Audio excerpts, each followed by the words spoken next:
Hello दोस्तों, स्वागत है आपका कॉमिक्स टाइम्स में। और आज हम शुरू कर रहे थे विचित्र चिड़िया का दूसरा भाग। पहले भाग में हमने यहाँ तक की कहानी कंप्लीट कर चुके हैं दोस्तों।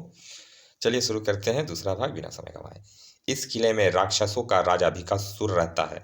तुम अंदर जाकर उसके अस्तबल से उस घोड़े को ले आओ, लेकिन एक बात का ध्यान रखना, उस घोड़े की लगाम नहीं उठाना, नहीं तो तुम फिर किसी संकट में फंस जाओगे। लेकिन मैं उस किले में कैसे जाऊंगा? वहां तो पहरेदार दरवाजे पर कई राक्षस पहरा दे रहे हैं। तभी विचित्र राक्षस ने कुछ बुदबुदाते हुए हाथ उठाया और उसके हाथ में एक शीशी आ गई। यह लो, इस शीशी को दूर से ही उन राक्षसों के पास फेंक देना। इसके धुएं से वे सब बेहोश हो जाएंगे। विचित्र राक्षस से उस शीशी को लेकर सरयू किले के दरवाजे के सामने पहुंचा। फिर एक पेड़ के पीछे खड़े होकर उसने शीशी का ढक्कन खोलकर उनके पास फेंक दिया। शीशी के गिरते ही उसमें से नीले रंग का धुआं निकलने लगा। उस धुएं से सभी राक्षस बेहोश होकर गिर पड़े। उनके बीच में से गुजरकर सरयू मजे से किले में चला गया। कुछ देर इधर उधर घूमता हुआ सरयू अस्तबल में पहुंच गया। अरे, कितना सुंदर सुनहरी घोड़ा है! जल्दी से जल्दी से खोलकर इसे ले चलता हूँ, कहीं पहरेदारों की बेहोशी टूट ना जाए। और तभी दीवार पर लटकी लगाम को देखते ही सरयू विचित्र राक्षस की चेतावनी भूल गया। ओह, कितनी सुंदर हीरे मोती जड़ित लगाम है! इस लगाम के बिना सुनहरी घोड़े की शोभा क्या, और बिना लगाम के घोड़े को कैसे ले जाऊंगा? और यह सोचकर उसने लगाम को उठाया ही था कि भयंकर शोर गूंज उठा। पकड़ो पकड़ो, कोई सुनहरी सुनहरी घोड़े को चोरी करके ले जा रहा है! चोर को पकड़ो, चोर को मार डालो! कुछ ही पलों में अनेक राक्षसों ने सरयू को घेर लिया। तुम हमारे सुनहरी घोड़े को चुरा कर ले जा रहे थे, अब हम तुम्हें अपने राजा के पास ले जाएंगे। हमारा राजा तुम्हें मारकर खा जाएगा। हा हा हा हा हा। राक्षस उसे पकड़कर अपने राजा भिकासुर के पास ले गए। राक्षस राज की जय हो! यह मनुष्य हमारे सुनहरे घोड़े को चोरी करके ले जा रहा था। क्या कहा? हमारे सुनहरी घोड़े को ले जा रहा था?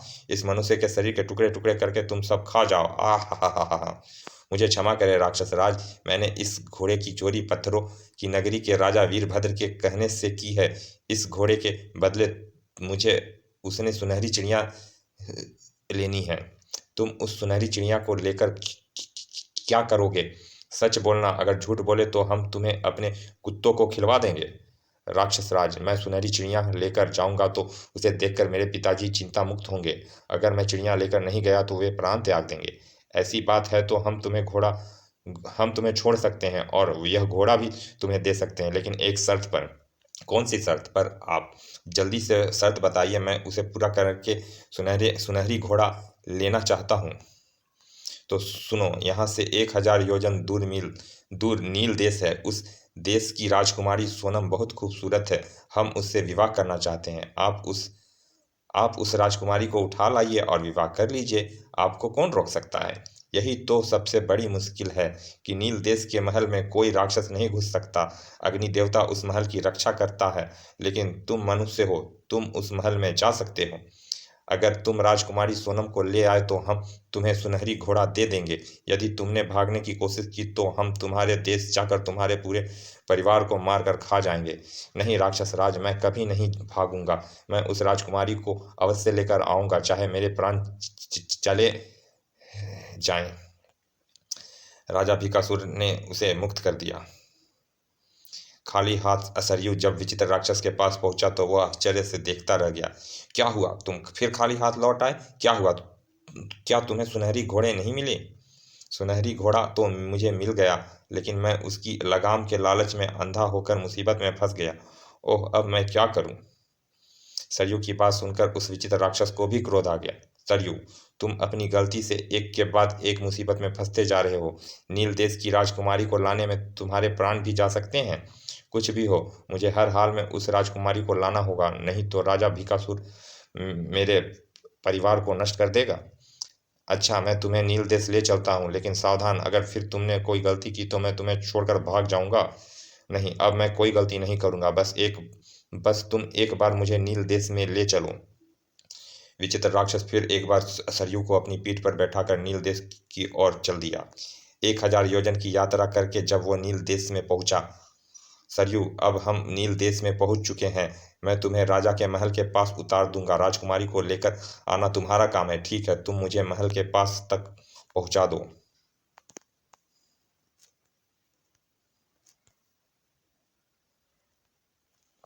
विचित्र राक्षस ने सरयू को महल के समीप पहुंचा दिया। वह सामने राजा का महल है। उस महल में जाकर तुम राजकुमारी को ले आओ। तब तक मैं यहीं पर तुम्हारी प्रतीक्षा करूंगा। लेकिन जब सरयू कुछ देर वहीं खड़ा रहा तो, अरे तुम खड़े खड़े क्या सोच रहे हो? जाते क्यों नहीं? अगर तुम नहीं जाओगे तो मैं अपने देश लौट जाऊंगा। लेकिन मैं महल में कैसे जा सकता हूँ? तुम देख नहीं रहे दरवाजे पर कितने सैनिक खड़े हैं? मुझे देखते ही भालों से छलनी बना देंगे। सरयू, जाना तो तुम्हें ही होगा। मैं तुम्हारी कोई मदद नहीं कर सकता। तुमने मेरी इतनी सहायता की है, क्या तुम मेरे लिए इस महल में घुसकर राजकुमारी सोनम को नहीं ला सकते? देखो, मैं तुम्हारा यह उपकार कभी नहीं भूलूंगा। तुम यह उपकार करके मेरे पिताजी का जीवन बचा लो। आखिर विचित्र राक्षस को ही महल में जाना पड़ा। वह उड़ता हुआ पीछे की ओर से महल में चल गया। विचित्र राक्षस एक बाग में उतरकर फूलों के बीच छिपकर बैठ गया। अभी उसे बैठे हुए कुछ कुछ ही देर ही हुई थी कि अचानक राजकुमारी सोनम वहां अपनी सहेलियों के साथ घूमने चली आई। राजकुमारी सोनम इधर ही निकली थी जिधर विचित्र राक्षस छिपकर बैठा था। अरे, राजकुमारी तो इधर ही आ रही है। कुछ ही देर में वो बहुत पास आ गई। हाँ, यही अवसर ठीक रहेगा। राजकुमारी की एक सहेली के अलावा इसके पास कोई नहीं है। राजकुमारी सोनम अपनी सहेली के साथ बातों में खोई हुई थी। राजकुमारी जी, आज मौसम बहुत सुहावना है। हाँ, ऐसी शीतल वायु में तो मन करता है पंख लगा के उड़ते रहें। मेरा मेरा मन तो यह भी करता है कि इन फूलों में छिप जाऊं, कोई मुझे ढूंढ ना सके। राजकुमारी तेजी से दौड़ने लगी और जैसे ही दौड़कर राजकुमारी फूलों के बीच पहुंची, तुरंत विचित्र राक्षस ने उसे पकड़ लिया। लेकिन राजकुमारी के मुंह से एक चीख निकल गई। आई हैं? कौन हो तुम? इन फूलों में क्यों छिप कर बैठे हो? मैं तुम्हें लेने आया हूँ। राजकुमारी, नहीं, मैं तुम्हारे साथ नहीं जाऊंगी। अपने सैनिकों को बुलवाकर तुम्हें पकड़वा दूंगी। राजकुमारी ने पलटकर भागने की कोशिश की, लेकिन विचित्र राक्षस ने लपक कर उसे पकड़ लिया। भागकर कहाँ जाओगी? राजकुमारी की सहेली उस विचित्र राक्षस को देखते ही चीख उठी, बचाओ सैनिकों, सैनिकों! दूसरी लड़की ने भी चौंक कर उस ओर देखा और वे जोर जोर से चिल्लाने लगी, कोई राजकुमारी को बचाओ, बचाओ! ओ हा हा हा हा! छोड़ दो मुझे, छोड़ दो, बचाओ!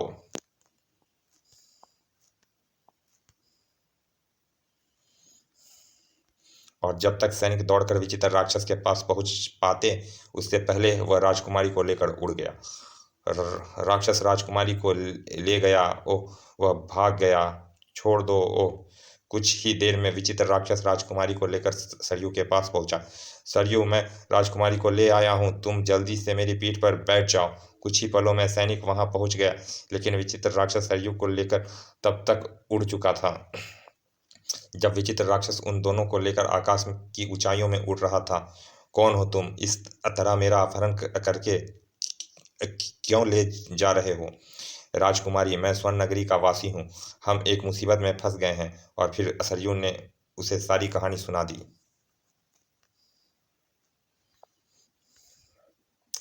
उसकी कहानी सुनकर राजकुमारी कुछ सोचने लगी। यदि इसने मुझे सचमुच भीकासुर को सौंप दिया तो? राजकुमारी, तुम क्या सोच रही हो? नहीं, मैं भीकासुर के पास नहीं जाऊंगी। इससे तो मैं मर जाना अच्छा समझती हूँ। कितनी सुंदर है, कितनी खूबसूरत है राजकुमारी! काश यह मेरी दुल्हन बन जाती। इधर राजकुमारी सोच रही थी, काश यह नवयुवक ही मेरा पति बनता। कुछ ही देर में विचित्र राक्षस उन दोनों को लेकर भीकासुर के किले के पास उतरा। सरयू, अब तुम जल्दी से राजकुमारी को भीकासुर के पास छोड़कर सुनहरी घोड़ी ले आओ। लेकिन सरयू उस स्थान से बिल्कुल हिला नहीं तो विचित्र राक्षस ने आश्चर्य से उसकी ओर देखा। सरयू, तुम जाते क्यों नहीं? क्या तुम्हें अपने पिता के प्राण नहीं बचाने हैं? लेकिन इतनी सुंदर राजकुमारी भीकासुर को नहीं सौंपना चाहता। कहीं ये दोनों एक दूसरे को प्यार तो नहीं करने लगे? सरयू, मुझे सच सच बताओ, तुम भीकासुर को राजकुमारी क्यों नहीं सौंपना चाहते? सरयू कुछ संकुचाता हुआ बोला, मुझे राजकुमारी से प्यार हो गया है। मैं इससे विवाह करना चाहता हूँ। ओह, यह बात है। अच्छा, अब भीकासुर से राजकुमारी को बचाने के लिए कोई तरीका सोचना होगा। कुछ पल बाद ही विचित्र राक्षस ने कहा, सरयू, मैं अपने को राजकुमारी के रूप में परिवर्तित कर लेता हूँ। तुम मुझे लेकर भिकासुर के पास चलो। फिर तुम मुझे सौंपकर भिकासुर से सुनहरी घोड़ा ले आना।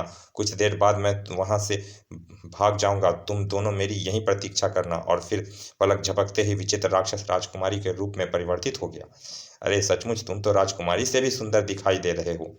हाँ, अब वह राक्षस अवश्य धोखा खा जाएगा। कुछ देर में सरयू राजकुमारी बने विचित्र राक्षस को लेकर किले में भिकासुर के पास पहुंचा। राजा, यह लो राजकुमारी और मुझे सुनहरी घोड़ा दे दो। आहा हा, अब मैं इस राजकुमारी से विवाह करूंगा। तुम सुनहरी घोड़ा ले जा सकते हो, और हाँ, हम तुम्हें सुनहरी लगाम भी देते हैं। सरयू विचित्र राक्षस को वहां छोड़ सुनहरी घोड़ा पर बैठ जल्दी से राजकुमारी सोनम के पास पहुंचा। उन्हें प्रतीक्षा करते हुए अभी अधिक देर नहीं हुई थी कि तभी विचित्र राक्षस भिकासुर के पास से भाग आया। सरयू, तुम घोड़े और राजकुमारी को लेकर जल्दी से मेरी पीठ पर सवार हो जाओ, हमें जल्दी से निकलना है। और फिर विचित्र राक्षस उन तीनों को लेकर राजा वीरभद्र के राज्य की ओर उड़कर चल दिया। राजा वीरभद्र के महल के पास उतरकर विचित्र राक्षस ने सरयू से कहा, सरयू, यह घोड़ा वीरभद्र को देकर तुम सुनहरी चिड़िया ले आओ। मैं राजकुमारी के साथ यहाँ पर तुम्हारी प्रतीक्षा करूंगा। मैं इस घोड़े को उस राजा को नहीं सौंपना चाहता। ऐसा विचित्र घोड़ा तो दुनिया में किसी के पास नहीं होगा।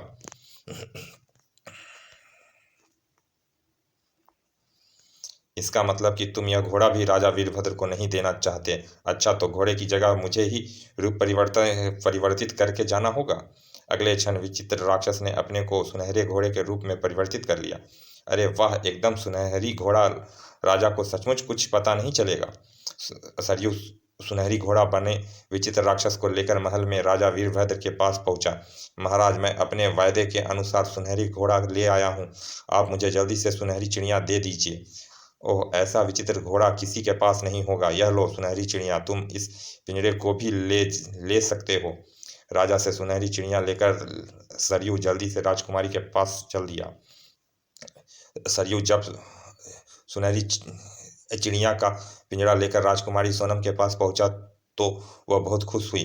राजकुमारी, हम दोनों इस सुनहरी घोड़े पर बैठकर चलते हैं। थोड़ी देर में विचित्र राक्षस राजा के धोखा देकर भाग आएगा। फिर दोनों सुनहरी घोड़े पर सवार हो तेजी से चल पड़े। अभी वह अधिक दूर नहीं गए थे कि विचित्र राक्षस भी उनके पास पहुंच गया। सरयू, जल्दी से घोड़े सहित मेरी पीठ पर सवार हो जाओ। मैं तुम्हें पवन वेग से ले चलूंगा।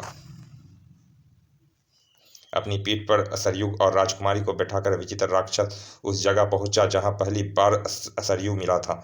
बस अब मैं इससे आगे तुम्हें नहीं ले जा सकता। अब तुम सुनहरी घोड़े पर बैठकर जा सकते हो। लेकिन अभी सरयू कुछ कहता कि तभी एक विचित्र परिवर्तन हुआ। सबके देखते देखते विचित्र राक्षस एक सुंदर गंधर्व युवक में परिवर्तित हो गया। यह क्या, तुमने अपना रूप क्यों परिवर्तित कर लिया?